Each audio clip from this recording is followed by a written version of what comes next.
ಪೂರ್ಣಿ. ಅವಳ ವಿಷಯದಲ್ಲಿ ದೇವ್ರು ಯಾಕೆ ಇಷ್ಟು ಕ್ರೂರಿಯಾಗಿದ್ದಾನೆ ಅಂತಲೇ ಗೊತ್ತಾಗ್ತಾ ಇಲ್ಲ. ಕನಸು ಕಾಣೋ ವಯಸ್ಸು ಅವಳ್ದು. ಆ ಕನಸನ್ನ ನನಸು ಮಾಡ್ಕೊಳ್ಳೋ ಮನಸ್ಸು. ಆದರೆ ಪದೇ ಪದೇ ಅವಳಿಗೆ ನೋವು ಕೊಡ್ತಾನೆ ಇದ್ದಾನೆ. ದೇವ್ರಿಗೆ ಯಾಕೆ ಅವಳ ಮೇಲೆ ಕರುಣೆನೇ ಇಲ್ಲ ಅಂತ ಗೊತ್ತಾಗ್ತಿಲ್ಲ. ತುಳಸಿಯವರೇ, ದೊಡ್ಡವರಾಗಿ ನಾವು ಅವಳಿಗೆ ಧೈರ್ಯ ಹೇಳಬೇಕು.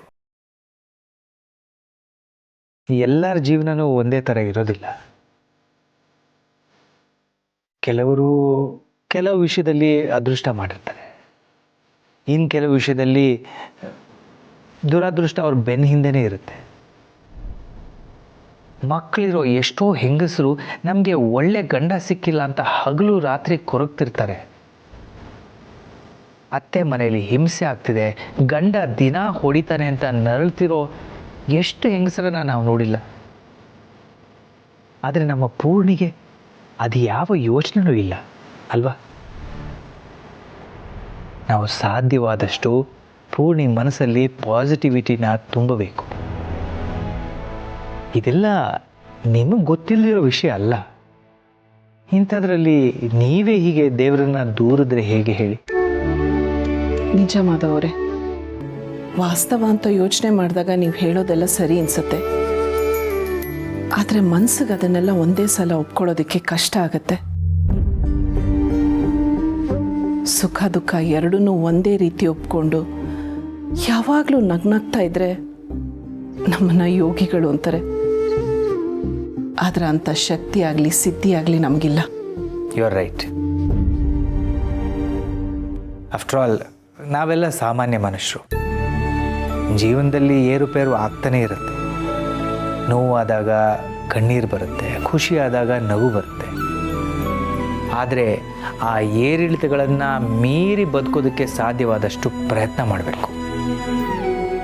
ನಮ್ಮ ಮಕ್ಕಳಿಗೆ ನಾವೇ ಶಕ್ತಿಯಾಗಿ ನಿಂತ್ಕೋಬೇಕಲ್ವಾ?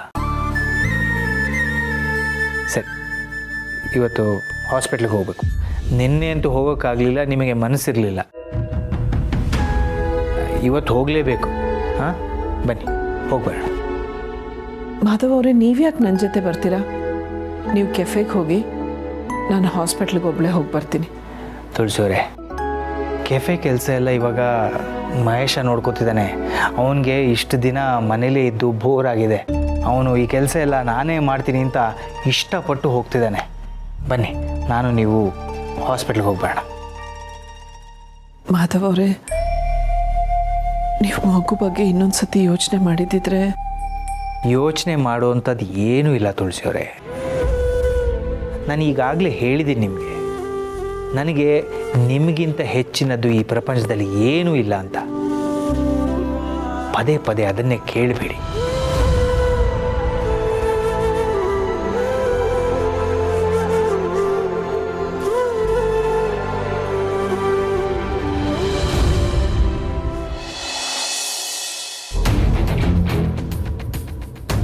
ಇವಳು ನನ್ನಿಂದ ಏನೋ ಮುಚ್ಚಿಡ್ತಿದ್ದಾಳೆ.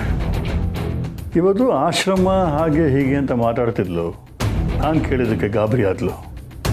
ಎಸ್, ಆ ಡೈರಿ ನೋಡಿದ್ರೆ ವಿಷಯ ಏನು ಅಂತ ಗೊತ್ತಾಗತ್ತೆ.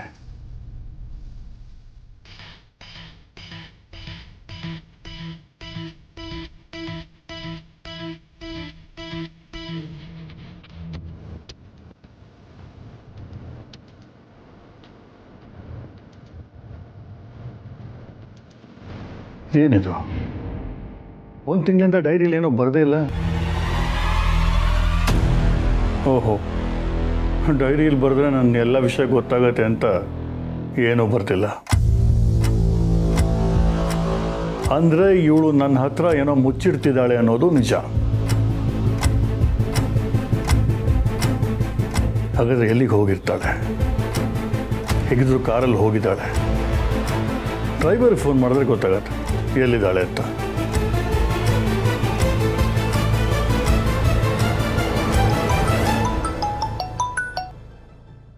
ಸರ್ ಹೇಳಿ ಸರ್. ಎಲ್ಲಿದ್ದೀರಾ? ಮೇಡಮ್ನ ಎಲ್ಲಿ ಬಿಟ್ಟೆ? ಯಾವ ಆಶ್ರಮ? ಇಲ್ಲಿ ಯಾವ ಆಶ್ರಮನೂ ಇಲ್ಲ ಸರ್. ನಾವು ದೇವಸ್ಥಾನಕ್ಕೆ ಹೋದ್ರೆ ಮೇಡಮ್ ದೇವಸ್ಥಾನ ಒಳಗಡೆ ಹೋಗಿದ್ದಾರೆ. ಮೇಡಮ್ನ ಕರೀಲ್ಲ ಸರ್? ಕರೆಯೋದು ಬೇಡ. ನೀನು ಅಲ್ಲೇ ಸುತ್ತಮುತ್ತ ಯಾವ್ದಾದ್ರು ಆಶ್ರಮ ಇದೆಯಾ ಅಂತ ನೋಡ್ಬಿಟ್ಟು ನನಗೆ ಫೋನ್ ಮಾಡು. ಸರಿ ಸರ್. ಇವಳು ನನ್ನ ಹತ್ರ ಆಶ್ರಮ ಅಂದ್ಲು, ಆದರೆ ದೇವಸ್ಥಾನಕ್ಕೆ ಹೋಗಿದ್ದಾಳೆ. ಯಾಕೆ ಹೀಗೆ ಮಾಡಿದ್ಲು? ಅಥವಾ ನಾನೇನಾದ್ರು ಇವಳನ್ನು ಫಾಲೋ ಮಾಡುತ್ತೀನಿ ಅನ್ನೋ ಡೌಟಲ್ಲಿ ದೇವಸ್ಥಾನಕ್ಕೆ ಹೋದ್ಲ? ನನಗೆ ಆಶ್ರಮ ಗೊತ್ತಾಗಬಾರ್ದು ಅಂತ ಹೀಗೆ ಮಾಡ್ತೀಯಾಳ? ಅಂದರೆ ಇವಳಿಗೆ ನಮ್ಮ ಮಗಳಿರೋ ಜಾಗ ಗೊತ್ತು. ಅಕಸ್ಮಾತು ಅವಳೇನ ಇವಳು ಸಿಕ್ಕಿದಾಳ, ಅದಕ್ಕೆ ಅಷ್ಟು ಕಾನ್ಫಿಡೆಂಟಾಗಿ ನನಗೆ ಅವಳು ಸಿಗಲ್ಲ ಅಂತ ಹೇಳ್ತಿದ್ದಾಳ? ಏನು ಗೊತ್ತಾಗ್ತಿಲ್ಲ.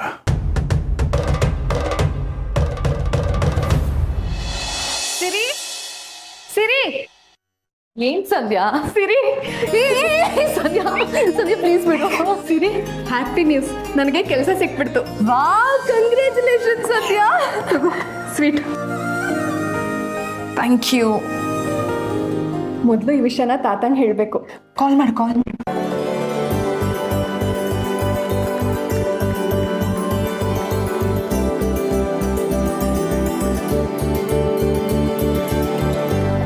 ಏನಾಯ್ತು ಸಂಧ್ಯಾ? ತಾತ ಫೋನ್ ರಿಸೀವ್ ಮಾಡ್ತಿಲ್ವಾ? ಕಾಲ್ ಕನೆಕ್ಟ್ ಆಗ್ತಿಲ್ಲ ಸಿರಿ.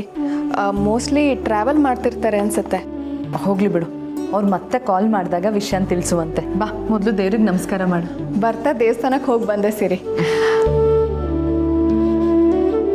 ಅರೆ ಸಂಧ್ಯಾ, ಏನ್ ಮಾಡ್ತಿದ್ಯಾ? ತಪ್ಪೇನು ಸಿರಿ, ಈ ಮನೇಲಿ ಎಲ್ರಿಗಿಂತ ಹೆಚ್ಚಾಗಿ ತಾಳ್ಮೆ ನಿನಗೆ ಇರೋದು.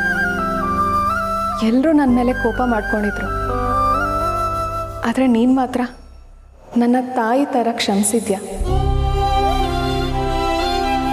ಹೊಟ್ಟೆ ತುಂಬ ಊಟ ಹಾಕಿದ್ಯಾ. ಮದುವೆ ಆಗಿ ತವ್ರ ಮನೇಲಿದ್ದರೂ ನನಗೆ ಯಾವತ್ತೂ ಅದಕ್ಕೆ ಕಾಟ ಅಂತ ಅನ್ನಿಸ್ಲೇ ಇಲ್ಲ. ನನ್ನ ಅಕ್ಕನಾಗಿ, ಫ್ರೆಂಡ್ ಆಗಿ, ತಾಯಿಯಾಗಿ ನನ್ನ ನೋಡ್ಕೊಂಡಿದ್ಯಾ. ಇಷ್ಟು ದಿನ ನನ್ನ ಸಹಿಸ್ಕೊಂಡಿದ್ಯಾ. ನಿನ್ನ ಈ ತಾಳ್ಮೆಗೆ, ನಿನ್ನ ಈ ಪ್ರೀತಿಗೆ ನಾನು ಗೌರವ ಕೊಡಲೇಬೇಕಲ್ವಾ ಸಿರಿ? ಸಂಧ್ಯಾ, ಮನುಷ್ಯ ಅಂದಮೇಲೆ ಎಲ್ಲರೂ ತಪ್ಪು ಮಾಡೇ ಮಾಡ್ತಾರೆ. ಕೆಲವರು ಆ ತಪ್ಪನ್ನ ಬೇಗ ಅರ್ಥ ಮಾಡಿಕೊಂಡು ತಿದ್ಕೊಳ್ತಾರೆ.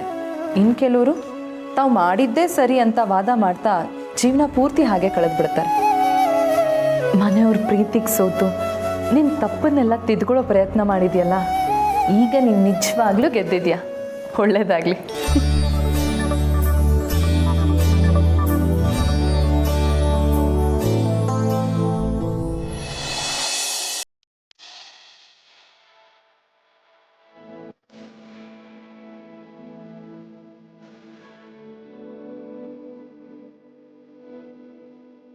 ವಾ, ಪರ್ಫೆಕ್ಟ್ ಟೈಮಿಂಗ್ ನಮ್ಮ ಅತ್ತಿಗೆದು.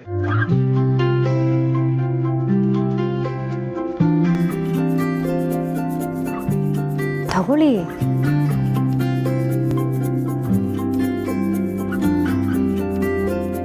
ಏನಿವತ್ತು ಅಣ್ಣ ತಮ್ಮಂದಿರು ತುಂಬ ಖುಷಿಯಾಗಿದ್ದೀರಾ? ಅದಕ್ಕೆ ಇವತ್ತು ನಾವು ಅಂದ್ಕೊಂಡಿದ್ದ ಕೆಲಸ ಎಲ್ಲ ಸೂಪರ್ ಸಕ್ಸಸ್. ಅವಿಬ್ರು ಇರಲಿಲ್ಲ ಅಂದರೆ ಈ ಕೆಲಸಗಳೆಲ್ಲ ಆಗ್ತಾನೆ ಇರಲಿಲ್ಲ. ನೋಡಿದ್ರಾ, ನೀವೇನಾದರೂ ನನ್ನ ಜೊತೆ ದೇವಸ್ಥಾನಕ್ಕೆ ಬಂದಿದ್ದರೆ ಇಷ್ಟು ಮುಖ್ಯವಾದ ಕೆಲಸ ಆಗ್ತಾನೆ ಇರಲಿಲ್ಲ. ನಾವು ದೇವಸ್ಥಾನಕ್ಕೆ ಹೋಗದೇ ಇದ್ದಿದ್ದೆ ಒಳ್ಳೇದಾಯಿತು. ಪೂರ್ಣಿ, ಯಾವುದಕ್ಕೂ ಲಿಂಕ್ ಮಾಡಬೇಡ. ದೇವಸ್ಥಾನದಿಂದ ಬಂದಾದ್ಮೇಲೆ ಆಫೀಸಿಗೆ ಹೋಗ್ತಿದ್ದೆ. ಸ್ವಲ್ಪ ಕೆಲಸಗಳು ತಡ ಆಗ್ತಿತ್ತಷ್ಟೇ, ಬರೋಕ್ಕಾಗಲ್ಲ ಅಂತ ಏನಿಲ್ಲ. ಒಟ್ಟಿನಲ್ಲಿ ಒಳ್ಳೇದಾಯ್ತಲ್ಲ.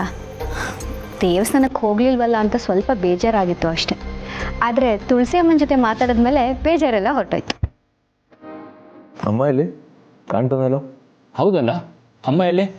ಈ ವಿಷಯನ ಮೊದಲು ಅಮ್ಮನಿಗೆ ಹೇಳಬೇಕು. ನಾಳೆ ರಿಜಿಸ್ಟ್ರೇಷನ್ ಇದೆ. ಅಮ್ಮ ಮತ್ತು ಮಾವ ಇಲ್ಲೇ ಹೊರಗಡೆ ಹೋಗಿ ಬರ್ತೀನಿ ಅಂತ ಹೋಗಿದ್ದಾರೆ. ಇನ್ನೇನು ಬಂದ್ಬಿಡ್ತಾರೆ ಅನ್ಸುತ್ತೆ. ಒಟ್ಟಿನಲ್ಲಿ ಟೈಮ್ಗೆ ಯಾವ್ಯಾವ ಕೆಲಸಗಳಾಗಬೇಕು ಆ ಕೆಲಸ ಎಲ್ಲ ಕರೆಕ್ಟಾಗಿ ಆಗ್ತಿದೆ. ಇನ್ನು ರಿಜಿಸ್ಟ್ರೇಷನ್ ಒಂದು ಆಗಿಬಿಟ್ರೆ ದೊಡ್ಡ ಟೆನ್ಷನ್ ಕಡಿಮೆ ಆಗುತ್ತೆ.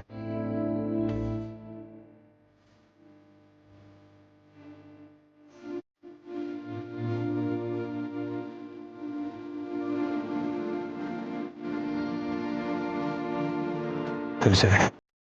ಮಕ್ಕಳೆಲ್ಲರೂ ಇದ್ದಾರೆ, ನಾವು ಆಮೇಲೆ ಮಾತಾಡೋಣ.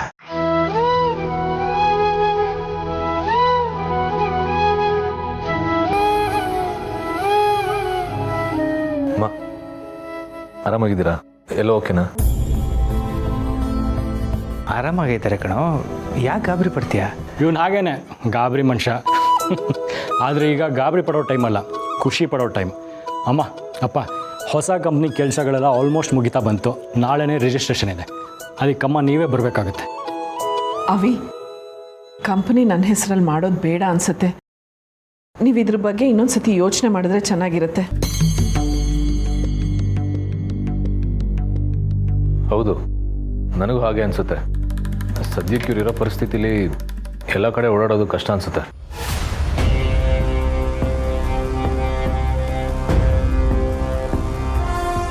ಯಾಕಮ್ಮ, ನೀವು ಹುಷಾರಾಗಿದ್ದೀರ ತಾನೆ? ನಾನು ಹುಷಾರಾಗೇ ಇದ್ದೀನಿ. ಕಷ್ಟ ಆಗುತ್ತೆ ಅಂತಲ್ಲ, ನನ್ನ ಹೆಸರಲ್ಲಿ ಬೇಡ ಅಂತ.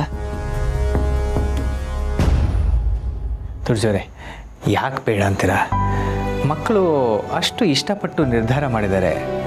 ಆ ನಿರ್ಧಾರದ ಬಗ್ಗೆ ಮತ್ತೆ ಮತ್ತೆ ಯೋಚನೆ ಮಾಡೋ ಅವಶ್ಯಕತೆ ಇಲ್ಲ. ಅಭಿ ರಿಜಿಸ್ಟ್ರೇಷನ್ ನಾಳೆ ತಾನೆ, ಆಗಲಿ ಬಿಡು. ತುಳಸಿಯವರ ಒಪ್ಪಿಗೆ ಇದೆ.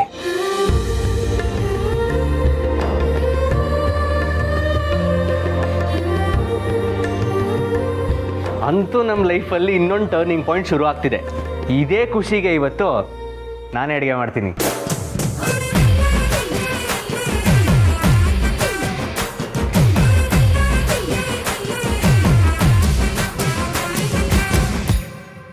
ಏಕೆ?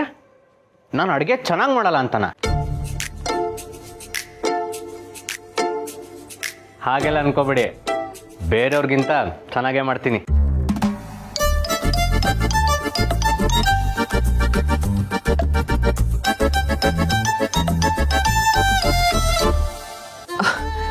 ಬೇಡಪ್ಪ, ನೀನು ಇವನಿಗಿಂತ ಚೆನ್ನಾಗಿ ಮಾಡಿದ್ರೆ ಅದು ಇನ್ನೂ ಕಷ್ಟ ಆಗತ್ತೆ ನಮಗೆ.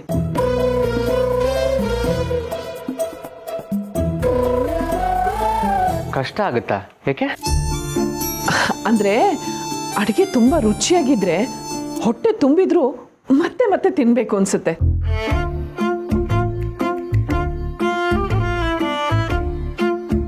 ಊಟ ಜಾಸ್ತಿಯಾಗಿ ಹೊಟ್ಟೆ ಹಾಳಾಗತ್ತೆ. ಬೇಡ ಬೇಡ, ನಾನು ಪೂರ್ಣಿನೇ ಅಡುಗೆ ಮಾಡ್ತೀವಿ. ಅದೆಲ್ಲ ನನಗೆ ಗೊತ್ತಿಲ್ಲ. ಇವತ್ತು ನಾನೇ ಅಡುಗೆ ಮಾಡಬೇಕು, ನೀವೆಲ್ಲರೂ ಅದನ್ನು ತಿನ್ನಬೇಕು. ಇವನು ಹೇಗೆ ಅಡುಗೆ ಮಾಡ್ತಾನೋ, ಅದು ಹೇಗಿರುತ್ತೋ. ಹೇಗಿದ್ರೂ ತಿನ್ನಲೇಬೇಕಲ್ಲಪ್ಪ. ಏನಕ್ಕೋ ಮನ್ಸು ಗಟ್ಟಿ ಮಾಡ್ಕೊಳ್ಳಿ.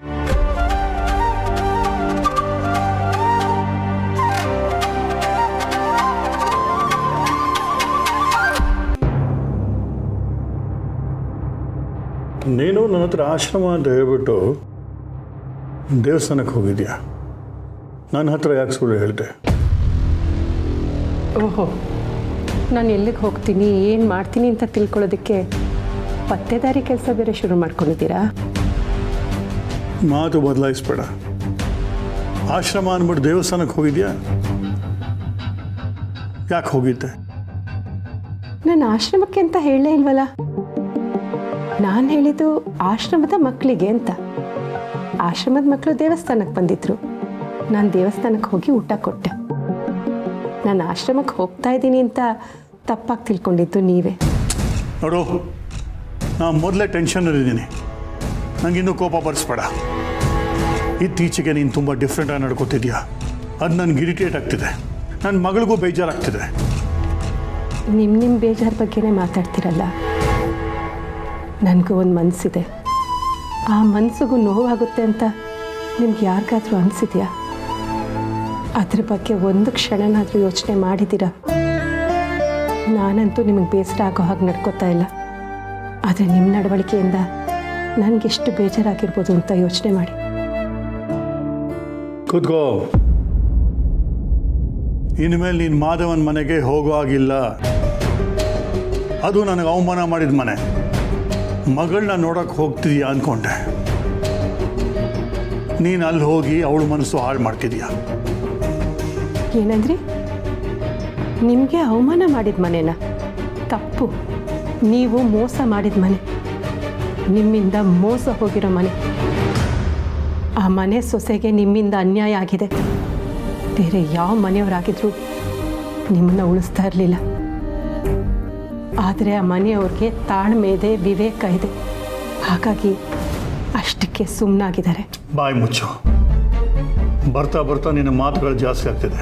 ಹೀಗೆ ಆಡ್ತಿದ್ರೆ ಏನೂ ಮಾಡೋಕ್ಕಾಗಲ್ಲ. ಇಷ್ಟು ವರ್ಷ ನಿಮ್ಗೆ ಹೆದರ್ಕೊಂಡು ನೀವು ಹೇಳಿದಾಗೆಲ್ಲ ಕೇಳಿದ್ದಕ್ಕೆ ನನ್ನ ಮಗಳೇ ನನ್ನಿಂದ ದೂರ ಆಗಿಬಿಟ್ಲು. ಇನ್ನು ಮುಂದೆ ಹಾಗೆಲ್ಲ ನಡೆಯೋಲ್ಲ. ನಾನು ಆ ಮನೆಗೆ ಹೋಗೋದನ್ನು ನಿಲ್ಲಿಸೋದು ಇಲ್ಲ. ಸಾಧ್ಯ ಆದರೆ ಆ ಮನೆಯವ್ರ ಹತ್ರ ನೀವು ಕ್ಷಮೆ ಕೇಳಿ ಸಂಬಂಧನ ಉಳಿಸ್ಕೊಳ್ಳಿ.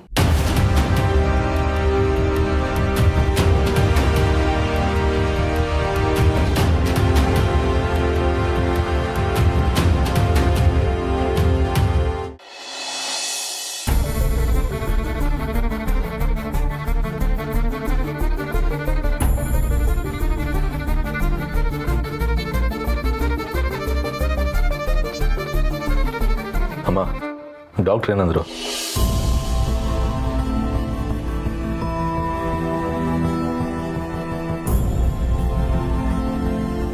ಯಾಕಮ್ಮ, ಏನಾಯ್ತು? ಏನಾಯ್ತು? ಏನಾದ್ರು ಮಾತಾಡು.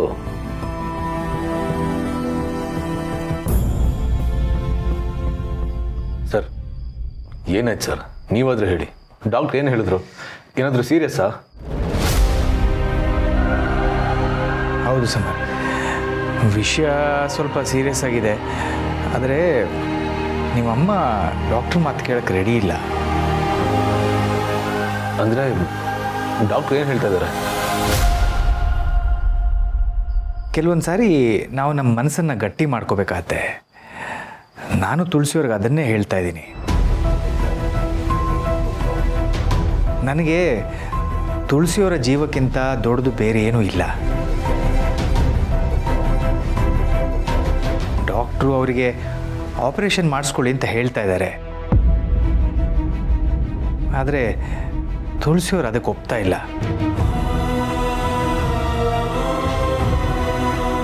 ಅಮ್ಮಂಗೆ ಆಪ್ರೇಷನ್ ಮಾಡಿದ್ರಷ್ಟೇ ಅವ್ರು ಉಳಿಯೋದ? ಅಮ್ಮಂಗೆ ಆಪ್ರೇಷನ್ ಅಂದರೆ ಭಯ ಆಗ್ತಿರ್ಬೋದ? ಅಮ್ಮ, ಆಪ್ರೇಷನ್ ಯಾಕೆ ಬೇಡ ಅಂತಿದ್ಯಾ?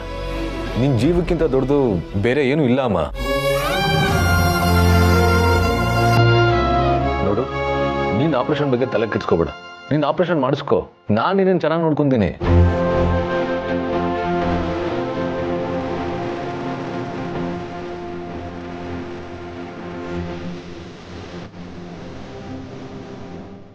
ಪಾಪ ಸಮರ್ಥ, ತುಳಸಿಯವರು ಗರ್ಭಿಣಿ ಅಂತ ಗೊತ್ತಾದಾಗಲೂ ಅವರಿಗೆ ಸಪೋರ್ಟಿವ್ ಆಗಿ ನಿಂತ್ಕೊಂಡ. ಈಗಲೂ ಅವ್ರಿಗೆ ಧೈರ್ಯ ತುಂಬೋ ಕೆಲಸ ಮಾಡ್ತಿದ್ದಾನೆ. ನಿಜವಾಗ್ಲೂ ಮಕ್ಕಳು ಅಂದರೆ ಹೀಗಿರಬೇಕು.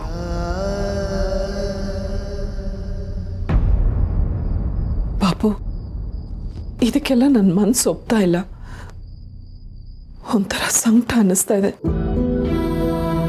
ಅರ್ಥ ಆಗುತ್ತೆ ಅಮ್ಮ, ಆದರೆ ಏನು ಮಾಡೋಕ್ಕಾಗುತ್ತೆ ಹೇಳಿ? ವಿಧಿ ಬರಹನ ಬದಲಾಯಿಸೋಷ್ಟು ದೊಡ್ಡವ್ರು ನಾವಲ್ವಲ್ಲ. ನೀನೇ ಹೇಳ್ತಾ ಇರ್ತೀಯ ನನಗಿಷ್ಟು ಜನ ಮಕ್ಕಳಿದ್ದಾರೆ ಅಂತ. ಹಾಗಿರುವಾಗ ನಾವೆಲ್ಲರೂ ನಿನ್ನನ್ನು ಚೆನ್ನಾಗಿ ನೋಡ್ಕೊತೀವಿ. ದಯವಿಟ್ಟು ಡಾಕ್ಟ್ರ್ ಹೇಳ್ದಾಗೆ ಆಪ್ರೇಷನ್ ಮಾಡಿಸ್ಕೊ.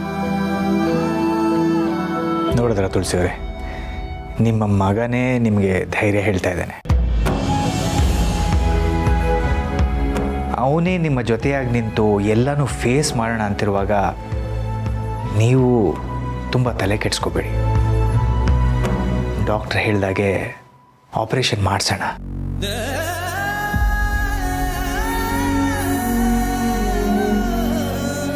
ಆಪ್ರೇಷನ್ ಮಾಡಿಸೋದಾದರೆ ಯಾವಾಗ ಮಾಡಿಸ್ಬೇಕಾಗುತ್ತೆ? ಇನ್ನೂ 10 ದಿನ ಟೈಮ್ ಇದೆ. ಅಷ್ಟರಲ್ಲಿ ಮಾಡಿಸಿದ್ರೆ ಒಳ್ಳೆಯದು ಅಂತ ಡಾಕ್ಟ್ರ್ ಹೇಳಿದ್ದಾರೆ. ಸರಿ, ಹಾಗೆ ಆಗಲಿ. ಅಮ್ಮ, ನೀನು ಧೈರ್ಯವಾಗಿರು. ಅದೆಂಥದೇ ಪರಿಸ್ಥಿತಿ ಬಂದರೂ ನಾವೆಲ್ಲರೂ ನಿನ್ನ ಜೊತೆ ಇರ್ತೀವಿ. ಸರ್, ಅಮ್ಮನ ಚೆನ್ನಾಗಿ ನೋಡ್ಕೊಳ್ಳಿ.